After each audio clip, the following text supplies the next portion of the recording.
Pessoal, eu sempre refleti muito sobre o que acontecia e acontece na minha vida e sempre perguntei o que fazia. Não que eu seja perfeita e que seja a melhor pessoa do mundo, mas eu sempre fui uma pessoa caridosa, amorosa, muito sentimental, muito amável, sempre fui amiga, muito amiga, muito amiga. Eu tenho uma situação que aconteceu comigo, eu tenho uma cicatriz no pescoço, que foi quando eu tinha 8 anos de idade, que eu vinha de São Paulo e ficava na Serrinha. Eu gostava muito de roça, porque eu morava em São Paulo, né? Então, quando eu vinha para a roça, eu me sentia muito, muito feliz. Só que eu tinha muito medo de cobra, tenho até hoje. E aí eu tive uma amiguinha, que essa amiguinha, ela, ela era pobre e eu era a riquinha na época, e ela era mulatinha e eu branca. Na época eu era bem loura, os olhos mais claros, pareciam ser mais claros. E ela, hoje eu sei que ela tinha inveja de mim. Na época eu não entendia. E todas as vezes que nós brincávamos, ela me fazia maldade. Uma certa vez, ela me colocou dentro do banheiro, que era um banheirinho do lado de fora, e ela me trancou lá e tinha um sapo enorme, sabe? Daqueles bem grandes, gordos, e ela me fechou lá. E o sapo atrás do vaso.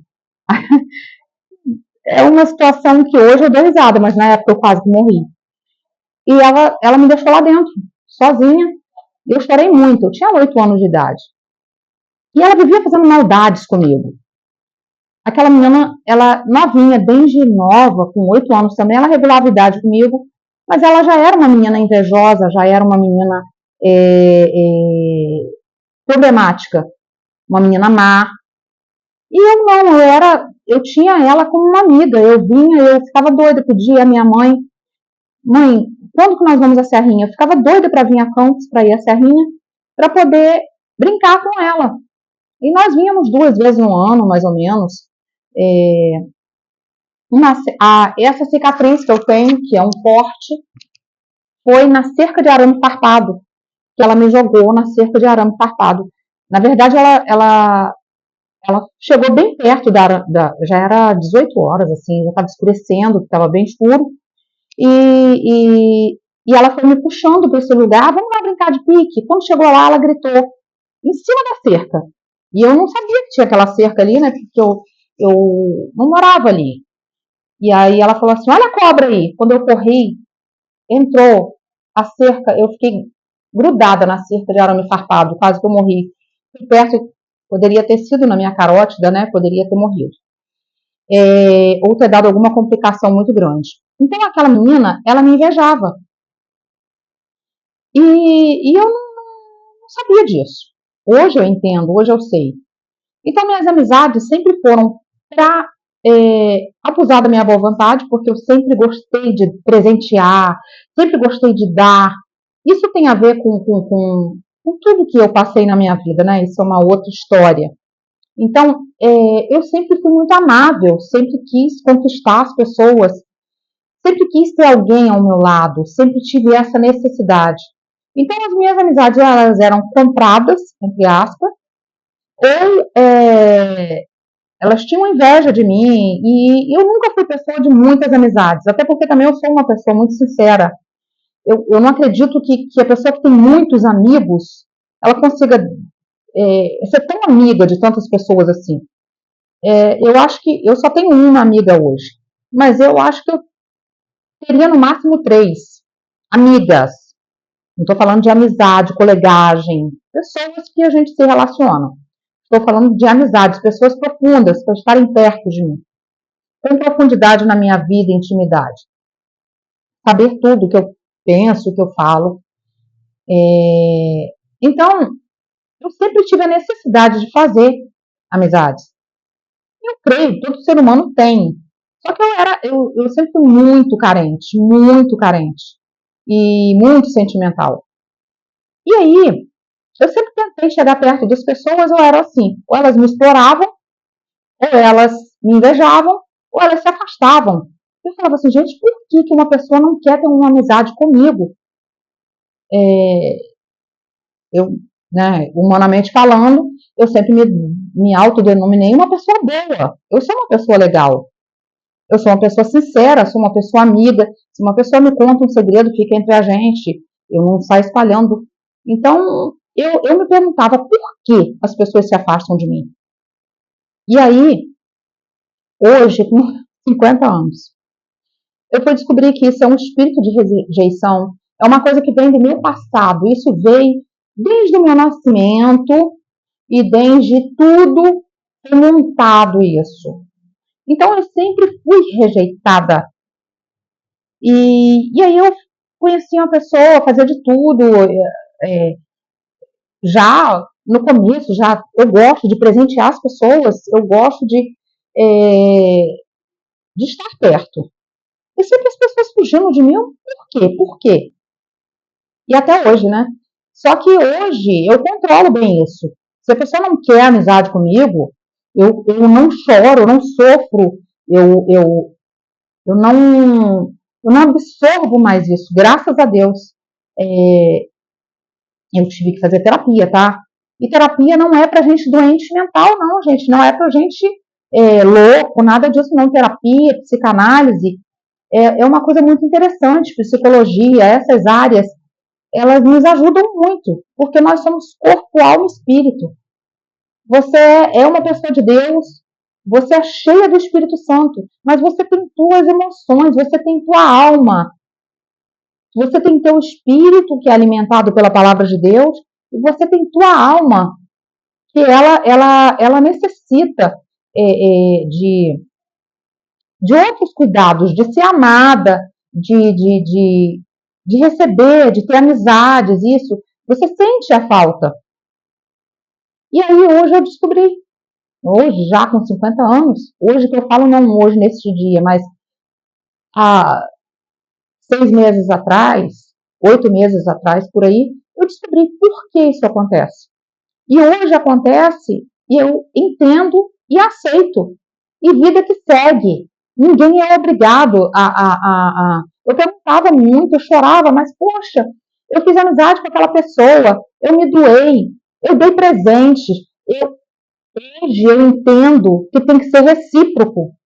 A amizade é recíproca. Você não tem que comprar um amigo. Eu nunca pensei em comprar, mas é como se eu tivesse necessidade de agradar aquela pessoa para tê-la ao meu lado. Então, e eu continuo fazendo. Agora, se a pessoa não quer, ela siga o caminho dela. E para mim está tudo bem. Tudo bem. Eu estou tratada, recuperada. É, eu me sinto bem madura hoje. Quando Quando eu casei, eu fui muito rejeitada por muitas pessoas, porque eu tinha uma situação financeira abaixo e eu casei e muitas pessoas quiseram é, estar no meu lugar. Muitas. Então eu fui muito menosprezada. Tipo, quando você está num patamar, não é que você é pobre e passa a ser rico, mas que você sobe um degrau na vida, 2 degraus, e as pessoas te isolam. Então, te menosprezam, te maltratam. E eu chorei muito nessa época, 15 anos atrás, eu sofri muito. Poxa, por que fulano falava comigo e não fala mais depois que eu casei? Por que fulano falou isso? Por que fulano pensou isso? Hoje eu não questiono mais nada, eu entendo. E vai acontecer isso sempre. Sempre. Porque o mal que fez isso, ele continua fazendo, ele vai continuar fazendo, ele vai continuar jogando flechada. Agora, cabe a mim aceitar isso ou não, me doer ou não. Então, eu não sinto mais. Isso para mim, se a pessoa quer falar comigo, ótimo, graças a Deus. Se não quer, siga o teu caminho, vá com Jesus, que o Senhor Jesus, que o Espírito Santo te abençoe. Eu não tenho necessidade, eu não tenho carência, eu não tenho necessidade de ficar correndo atrás de ninguém mais. A única pessoa, porque eu descobri a minha identidade em Deus. Além da psicanálise, eu também, psicanálise cristã, eu também tive hoje eu entendo que eu tenho um Deus que me ama. Não que eu não entendesse isso, mas eu entendo sobre a minha identidade. Quem sou eu em Jesus? Quem sou eu no Espírito Santo? E isso me basta. Eu não preciso de aprovação humana. Eu não preciso claro que a gente quer ter o amor. Eu amo os meus filhos, procuro por eles, quero que eles me procurem. Também amo meu esposo, quero. Claro que a gente quer isso, mas foi tudo restabelecido, no sentido que hoje, se uma pessoa chegar para mim e não quer mais minha amizade, não quer estar perto de mim, não que eu seja a melhor pessoa da face da terra, nem que eu seja maravilhosa, que eu seja. Eu tenho meus erros e minhas falhas, mas se a pessoa não quiser amizade comigo, quem perde é ela. É ela. Ela vai estar perdendo uma pessoa sincera, uma pessoa amiga, ela vai estar perdendo uma pessoa que pode estar com ela a qualquer momento, em quase tudo na vida dela. Ela vai perder, quem perde é ela, não sou eu. Então, isso é um esclarecimento. Isso é sobre você reconhecer o seu valor e você reconhecer a sua paternidade, quem Deus é para você, quem você é para Deus. E é isso. Fiquem com Deus e espero que esse vídeo abençoe a vida de alguém que passar por aqui. Que vocês entendam que por que certos padrões se repetem em nossas vidas. Por que certas coisas acontecem em nossas vidas. E, de certa forma, eu poderia não ter passado por nada disso. Mas, de alguma forma, isso me ensinou e me fez amadurecer e hoje entender o que é. Tá? Fiquem com Deus.